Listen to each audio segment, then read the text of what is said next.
La division de fraction. Alors la division de fraction, c'est ce qu'on aborde en dernier comme opération. Elle est un petit peu plus difficile à envisager que les autres, mais au final, la technique mise en œuvre est déjà connue. Alors essayons de voir un peu d'où ça sort tout ça. Prenons la fraction 5 sixièmes. Pourquoi pas après tout, hein. 5 sixièmes, d'après ce qu'on a déjà vu, ça n'est rien d'autre que 5 fois 1 sixième. Alors cette opération-là paraît tout à fait anodine et inutile, mais pourtant c'est assez important. Pourquoi? Parce qu'on est passé de ce qu'on avait ici, qui est une division, à une multiplication. J'ai fait une division par 6 ici, là j'ai multiplié par 1 sixième. Et 1 sixième, c'est rien d'autre que l'inverse de 6. Donc ça veut dire que lorsque je vais devoir faire une division, je peux me ramener à une multiplication. Multiplication par l'inverse. Donc divisé par 6 revient à multiplier par son inverse qui est 1 sixième.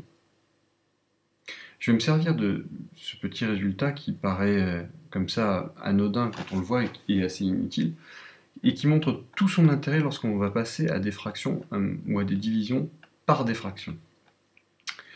Prenons 2 divisé par la fraction 3 cinquièmes. Donc me voilà bien embêté parce que je ne sais pas à la base diviser par une fraction.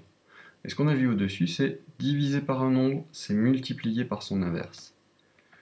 Donc ce que je vais avoir ici, j'ai le nombre 2 qui est divisé par le nombre 3 cinquièmes.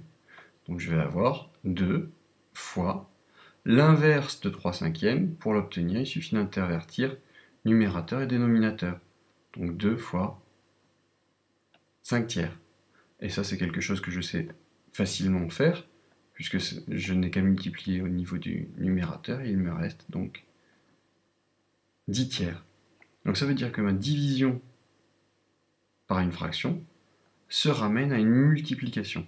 Et la multiplication, je connais parfaitement la technique, puisque c'est l'une des opérations les plus faciles au niveau des fractions. Maintenant, je peux m'amuser à faire des choses un peu plus complexes. Imaginons que j'ai la fraction 1 tiers divisé par la fraction 3 septièmes. Donc, lorsque je veux faire une division, il me suffit de multiplier par l'inverse du nombre par lequel je divise. Donc ici, je divise par 3 septièmes. Donc il me suffit de multiplier. Donc le premier nombre, lui, est inchangé. Je multiplie par l'inverse de 3 septièmes, qui est 7 tiers. Là aussi, on s'est ramené à une multiplication, ce qu'on sait faire facilement. J'ai donc du 7 neuvième.